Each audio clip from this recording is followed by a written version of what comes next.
it's probably, they can probably hear me. But let me take the opportunity to introduce our next speaker.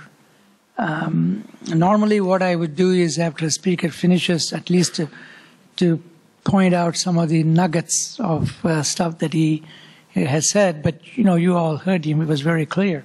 So I'm going to, in respect of the time, to go to Dr. Jeffrey Long, who is a professor of religion and Asian studies at Elizabethtown College in Elizabethtown, Pennsylvania, where he has taught since receiving his doctoral degree from the University of Chicago Divinity School in the year of 2000.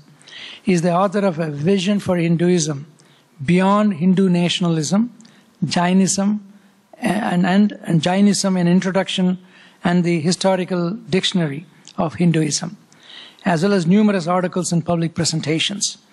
A central theme of his work is religious pluralism. He is currently writing an introductory textbook on Indian philosophy. Dr. Long practices Vedanta in the tradition of Sri Ramakrishna and Swami Vivekananda, in which he took initiation in 2005 from Swami Tyagananda. And so he is going to be talking about, let me make sure I give the right title, yes, on serving Mother Earth, caring for the environment as Bhakti and Karma Yoga. Thank you very much. Thank you very much for your kind introduction and also for inviting me to be here. It's a great honor to be on the stage, especially with Swami Chidbrahmananda, who's basically said everything already. So everything important that I have to say in my presentation, he has already said very well. So I will just be reiterating, I think, much of what Swami Chidbrahmananda has said. Of course, we're all aware that there is an urgent environmental crisis going on now as we speak, and has been for some time. And I think this is very well captured in a line from a song by a favorite artist of mine, Neil Young. Neil Young says, "Respect Mother Earth and her healing ways, or trade away our children's days." It really is the future of our children, the future of humanity and the whole earth that is at stake at the moment. So this has become a very urgent topic, and so it's something that many scholars have become concerned to address from all of our various disciplines and fields and backgrounds.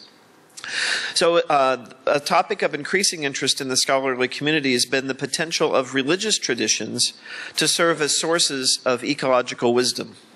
As the global environmental crisis has grown ever more acute, the felt need for intellectual resources that could be deployed for influencing people's behavior in a more ecologically conscious direction has grown accordingly. This felt need has led to the emergence of an entire new subfield of the study of religion, the investigation of religious traditions with the specific aim in mind of recovering and re-articulating their conceptual resources for addressing the environmental crisis, the search for ecological wisdom. This search is closely connected with a concept called deep ecology. Deep ecology is a holistic approach to environmental issues.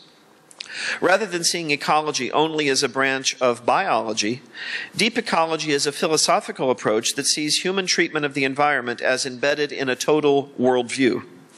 The way that we treat the environment, like the way we treat one another, is a reflection of our values and beliefs. According to deep ecology, a program for environmental protection that does not engage at the level of values and beliefs is unlikely to be successful. Deep ecology also rejects something called conservationism, which sees the environment solely in terms of its utility for human beings. From the point of view of deep ecology, the anthropocentrism, the human-centeredness at the heart of conservationism, is the same philosophical error that has led us to the environmental crisis in the first place, the fact that we see the earth as simply something for our use. Humanity, according to deep ecology, is part of nature, not standing above or beyond it. This is where religion comes in, because religion is one of the strongest elements that shape our worldview and values, our sense of where humanity stands in the larger realm of nature. There are, of course, factors that can and do outweigh and override religion. This can sometimes advance but also sometimes obstruct ecological concerns, depending on what role religion is playing. For religion can be both an ally and an obstacle in the environmental cause.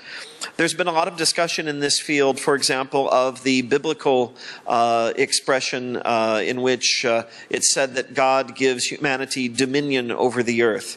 And this has been seen to have been interpreted, at least in ways that have been very destructive, as affirming humanity's right to do whatever we want with the earth, regardless of consequences.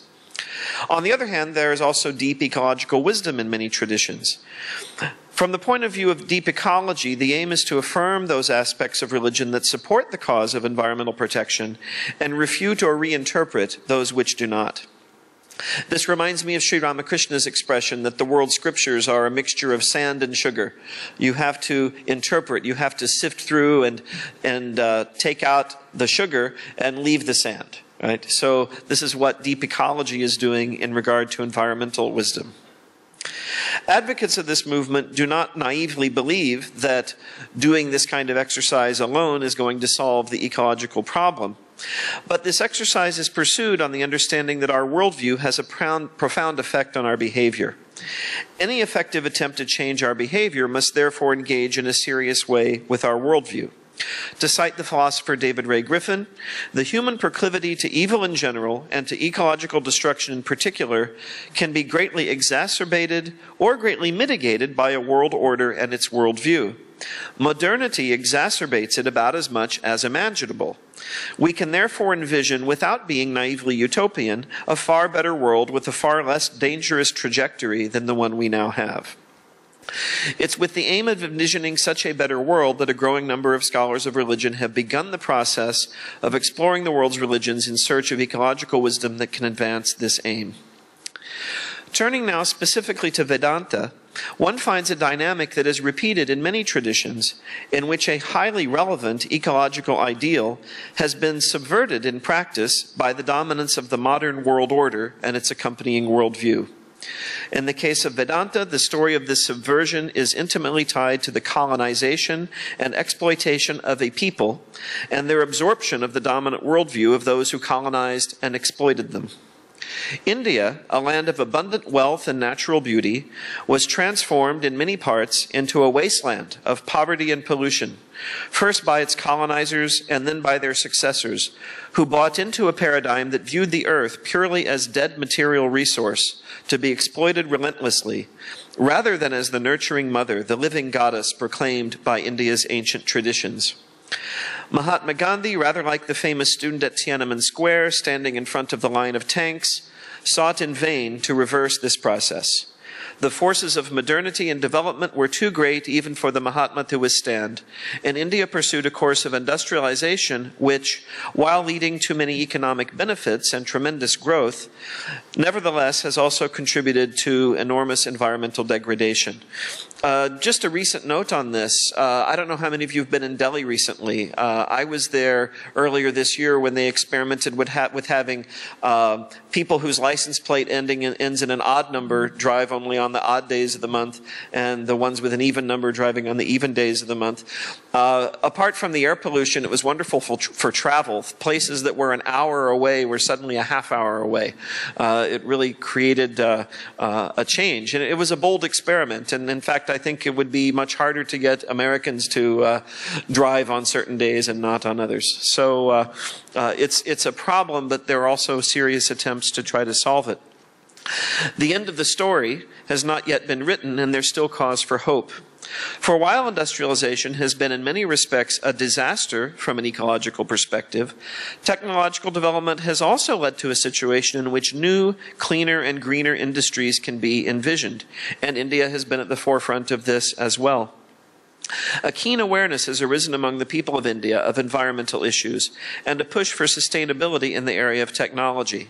It should also be pointed out, as Swami Chidbrahmananda has already done, that the carbon footprint of the average Indian, despite the massive industrialization India has pursued, is less than 10% that of the average American. Though the image of how many planets you would need is even more colorful than just saying 10%, but it conveys the idea. It's not uncommon to find environmental awareness in India expressed in religious terms, drawing on ancient Hindu traditions for the ecological wisdom they can bring to bear on contemporary problems. So I want to focus on one of these traditions, on Vedanta, and examine its distinctive point of view upon and relevance to environmental issues. A basic summary of my thesis is that from a deep ecological perspective, Hindu values and a Hindu worldview have much to recommend them. A great deal of deep ecological wisdom is to be found in Hindu traditions such as Vedanta, at the heart of which is a vision of the unity of being, an organically interconnected and interdependent chain of existence in which each part can be seen to contain the whole. And what affects one affects all. In the words of Swami Vivekananda, unity in variety is the plan of nature. The challenge for today is to tap into and reclaim this Hindu ecological wisdom in a way that can help not only the people of India, but all of humanity to move beyond the dominant, environmentally unsustainable paradigm. Ecological wisdom can be discerned in Hindu traditions from the very beginning, from the time of the Vedas. Vedic religion is centered on worshiping divinity through natural phenomena.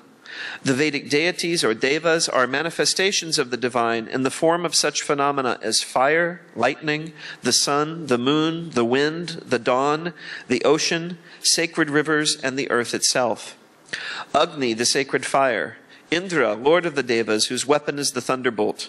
Surya, the sun. Soma, the moon. Vayu, the wind. Usha, goddess of the dawn. Varuna, lord of the ocean. The sacred river Saraswati, who's also the goddess of wisdom. And Bhudevi, Mother Earth. All are personifications of nature and are to be given reverence and gratitude. According to Vedic thought, human beings are integral to the sacred cosmic order in which these deities operate. What we do is not irrelevant.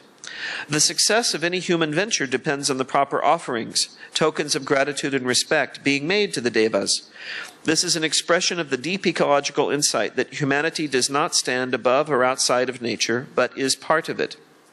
Human activity pursued with mindfulness of our dependence upon nature brings with it prosperity and success. Human activity pursued unmindfully leads to disaster.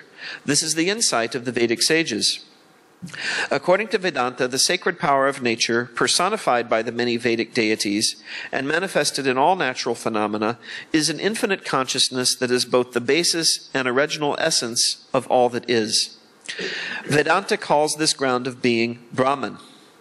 Some forms of Vedanta see Brahman as Ishvara, the supreme being, whose creative power, or Maya, brings the cosmos into manifestation.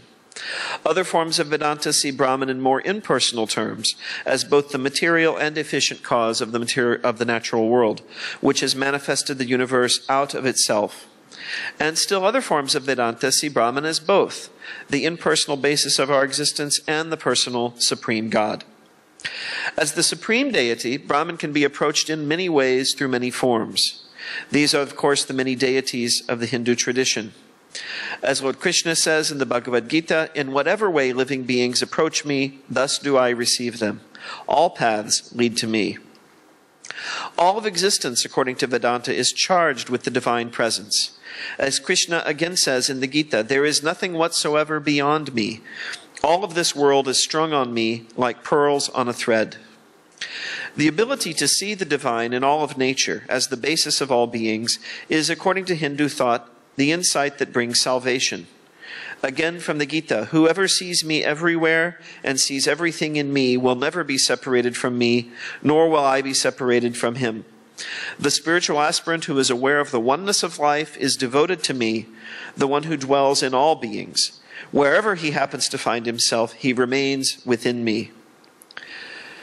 The doctrine of the Upanishads is that the divine reality that forms the basis of all existence is also the basis of our personal existence and our true self, the Atman. This theme of the unity of a being is a central insight of Vedanta.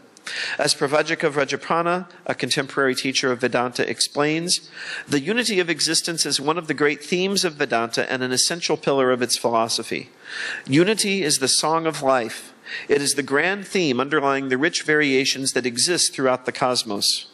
Whatever we see, whatever we experience, is only a manifestation of the eternal oneness. The divinity at the core of our being is the same divinity that illumines the sun, the moon, and the stars. There is no place where we, infinite in nature, do not exist. The purpose of our existence is to realize our true divine nature. This is not simply a cognitive matter. It is not just a matter of understanding Vedanta philosophy with the intellect. It is a realization in the full sense, a making real of this insight, such that we experience it as the fundamental basis of our existence. According to Vedanta, no being will fail to attain this realization. But clearly many of us are very far from perceiving God directly in ourselves and in all beings. Cultivating this realization takes many lifetimes. According to Vedanta, we are not the physical forms with which our consciousness currently identifies itself. Rather, we are Brahman, or pure consciousness.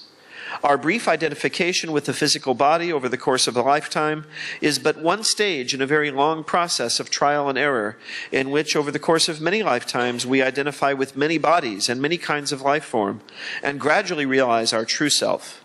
This process of rebirth or reincarnation is like a school in which we're slowly learning the great cosmic lesson of the unity of being, that we are Brahman and that Brahman is indeed all beings. The mechanism by which these life lessons operate is called karma, the principle of action, or cause and effect.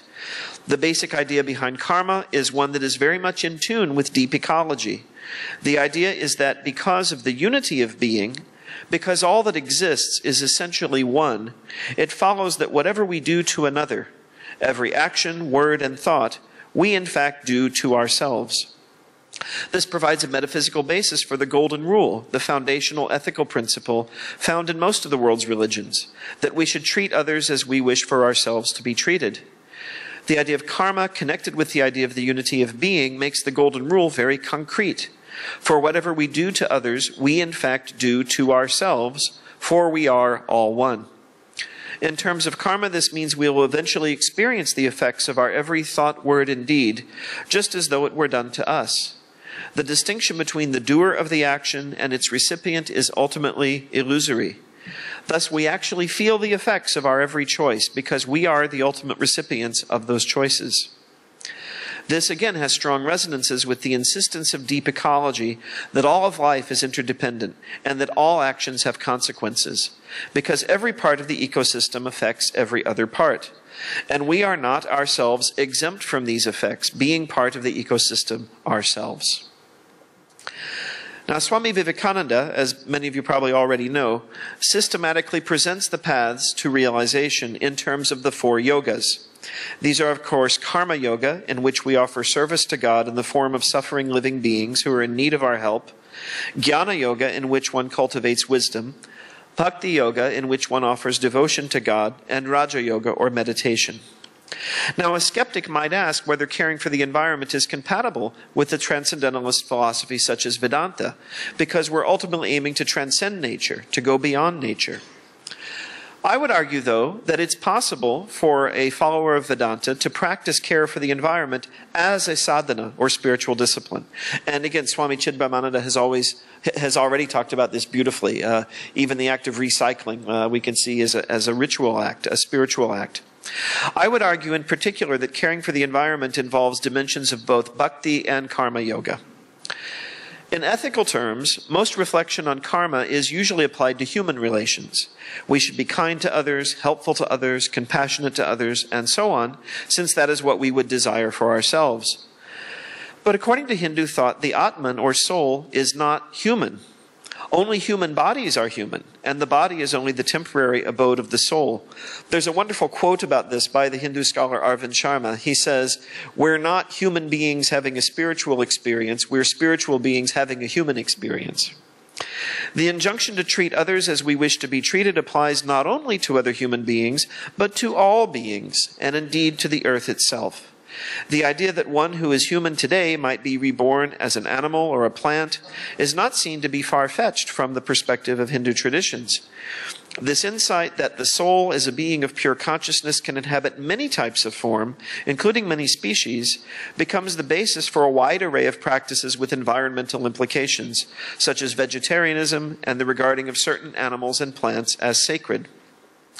If, as Swami Vivekananda has argued, it's possible for us to serve God in the form of our fellow suffering human beings, Daridra Narayan, the Lord in the form of the poor, a service that is the essence of karma yoga, then it follows that we can just as well serve God as all the various forms of life that inhabit this world.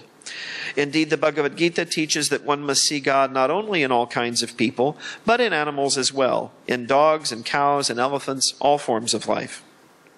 Hindu traditions are full of sacred animals and sacred rivers, and even the act of saying hello, placing one's hands together and saying namaste, is acknowledging the divinity within the other.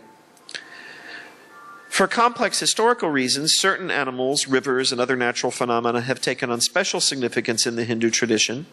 Perhaps one could say that certain Hindus have perceived the divine with a certain vividness in these phenomena, leading them to be worshipped as a special focus of the divine presence. But the ultimate idea here is that the divine presence is in everything and everyone.